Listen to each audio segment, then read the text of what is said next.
Now let's turn to weather first meteorologist Grayson Freund, and judging by my voice and my bloodshot eyes, you can tell allergies are just brutal right now. Yeah, the pollen out there has been crazy. I know a lot of people have been coughing, sneezing, so it's allergy season, and today it's a little bit more bearable out there in terms of the weather. We do have temperatures right now in the 60s, 70s, and 80s. You can see we do have this divide here kind of cutting right across Cedar Rapids. We do have a cold front passing through today, which is why we are in the 60s here, more north of Highway 20, and then 70s here in Cedar Rapids, and then 80s and mid to upper 70s down to our south, a little bit more south of I-80. And if you remember yesterday, we were in the 90s. It was humid. It was really just terrible if you were outside at all. I know I was, and I was sweating.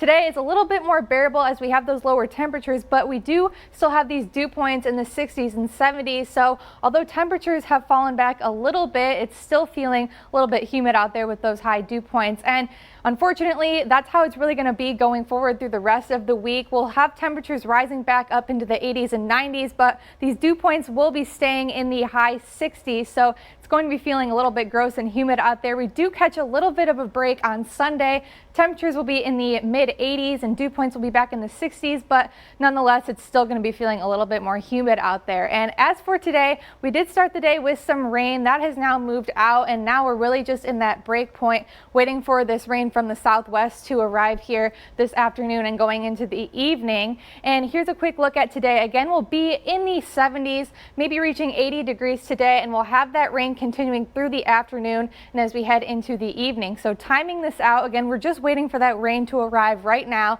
And again, we do have that cold front passing through today, which is really driving these storms through the area, causing those temperatures to fall back a little bit into the 70s. And as we go into the day tomorrow, this cold front that moves through today kind of switches gears here and turns into a warm front and starts to fall back into the north. And this is what's going to be affecting the rain and the storms that we do see tomorrow. Now, we don't have a severe threat for today as well as tomorrow anymore, but there is still that possibility that we may see an isolated storm or two along with this scattered activity that we see into the day tomorrow. Friday morning, we start the day dry. The winds switch out of the south. This is going to be bringing in those warmer temperatures and all of that humidity that we'll see as we head throughout the end of the week and into the weekend. And looking ahead into next week, we're still going to be on that warmer trend with temperatures sticking in the 80s and 90s. So it's definitely going to be feeling like summer out there going forward. So again, we'll have that rain today, tomorrow. We start the day with some sunshine on Friday. Temperatures are going to be back into the 80s and 90s as we head into the weekend.